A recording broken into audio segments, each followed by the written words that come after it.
well, you guys know how working on cars can be, right? So I'm not too proud to not tell you. So we failed cert, unfortunately. And the reason we failed cert is because I was missing a couple floor bars that I thought came in that kit that I had ordered from Trick Chassis. So let me show you which ones.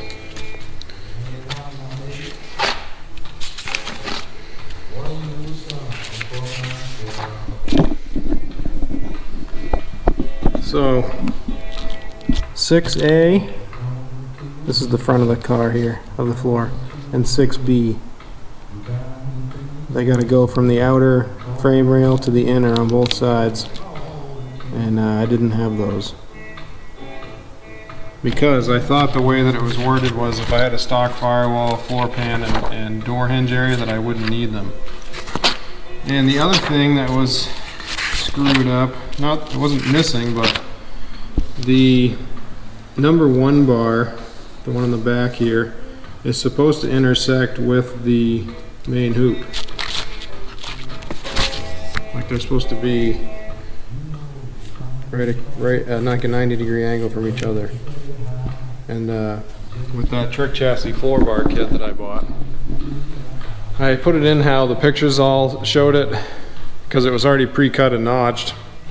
And essentially that number 1 bar ends up being really far back from where I put my main hoop, because you're supposed to be 6 inches from your helmet to your main hoop.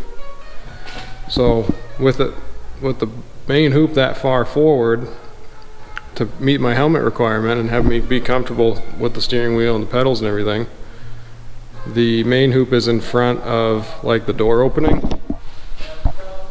probably like 5 inches or so, which put that number 1 bar behind. This is the number 1 bar, the main hoop. So they gave me 2 options. They said I can make another number 1 bar in front of that one and tie it in so it is coincides with the main hoop, or I can gusset it to the number 1 bar. So that's what I did. I ended up doing the gussets up to the main hoop.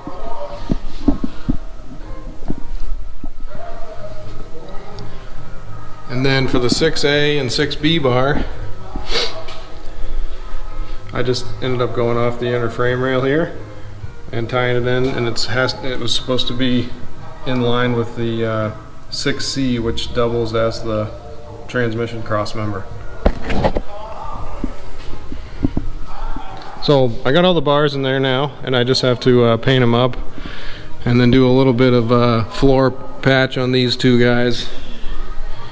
And I'll be back at Chassis Cert up in Bangor, Maine on May 1st, Saturday. It's a week from yesterday. And it will pass. This is the same guy checking the car, and he told me exactly what I could and couldn't do, so should be good to go. And I'm not upset about, I mean, I was disappointed that it failed, but I'm not upset about making it legitimate and having it be safe. And you know, I want to race this car for a long time, so it's all good.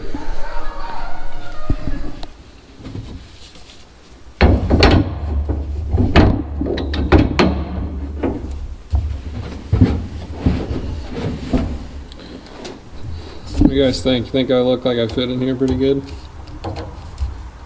Feels pretty good.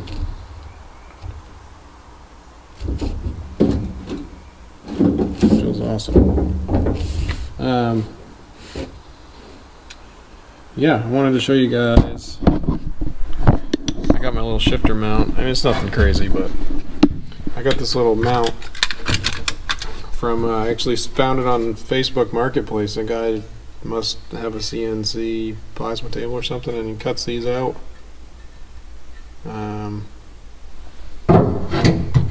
Marketplace, I think it was like 35 bucks. Bolt it down or rivet it down through the tunnel. And then I got my Hurst quarter stick. Is that what this is? Yeah. Sorry, I had to look at the box. first quarter stick for the Power Glide. And I got the wrong cover. It's supposed to be a rear exit cover, and I ordered a front, but that wasn't nothing a little time with a cutoff wheel and files couldn't fix, so I made it work. It's on there. I got the Bud Heavy shift knob I made out of a cue ball, and I think it says like, so that's a NASCAR like number on the bottom, number 9 or something like that. I can't tell. They threaded right through it, but kind of cool. I found that on eBay. I actually got that a long time ago for my Caprice build, and never got around to putting the quarter stick in it. It wasn't this one. I sold that one, but I kept the shift knob because I liked it. I knew I'd use it in something.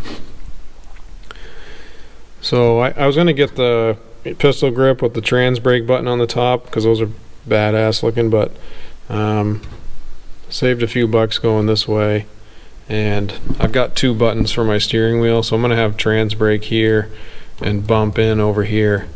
And you know, the bump button can also be a scramble, I believe, so I just got to figure that out in the tune. I think I've already done that for somebody on Holly, but I can't remember now. So the other thing I'm going to do this week before I go to chassis cert is get that TRZ steering rack kit on, because it was such a pain in the butt pushing this thing around in the yard to get it on the trailer with no steering input from the wheel. So I'm definitely going to try to do that. That would be a nice little piece to have done and behind me. So that'll probably be in next weekend's video, and hopefully we'll see a nice shiny sticker on the main hoop over there with the 750 cert hole cut out of it for me. Can't wait for that to have the cert behind me and have the floor all patched up and just start getting some work done on some other parts of the car. So we've really been focusing on this. Took a long time to get it here, and I think it paid off. I think I did a good job, and I'm glad I went with the 25.5 now. I wasn't sure at first if I should just do the 850 cage, but I'm glad I just bit the bullet and did it, because I knew I was going to have to do it eventually, so it's just not even worth trying to beat around the bush and cut the car apart later, and just do it now. So that's it for this week, you guys. Short video. I think I had like 51 hours on that blue truck, so I didn't get anything done on this thing. Just literally, I think last weekend I did the front bars, the 6A and 6B, and then this morning, Sunday morning, I did those rear gussets to the number 1 bar. So I'm picking away at it. It's not a lot of content, I know, for you guys, but I'm trying. I'm gonna also, I think, put together a little compilation of the first couple miles in the blue truck, because we were having some fun with that thing, and I ended up being able to set up like a rolling anti-lag button for him, and it's loud as heck. I ended up putting the settings in on the advanced table for it, and just on a whim, and they worked perfect, so I didn't even touch them after that. But man, that thing sounds like it's raining fire down on like a war zone when he hits that button. It's pretty radical. So look out for that video. That'll be a JackTuned jibba. And yeah, this is, I think, Ron Burgundy episode 11 that you're watching right now. So thanks for watching, and I'll see you next time. I just rewatched that video, and there is just roosters crowing in the back. There's one right there. I didn't know that the mic would pick that up, but that is hilarious. So sorry about that. I'm sure you guys are giggling about that. That's just funny. Every 2 seconds. Whatever.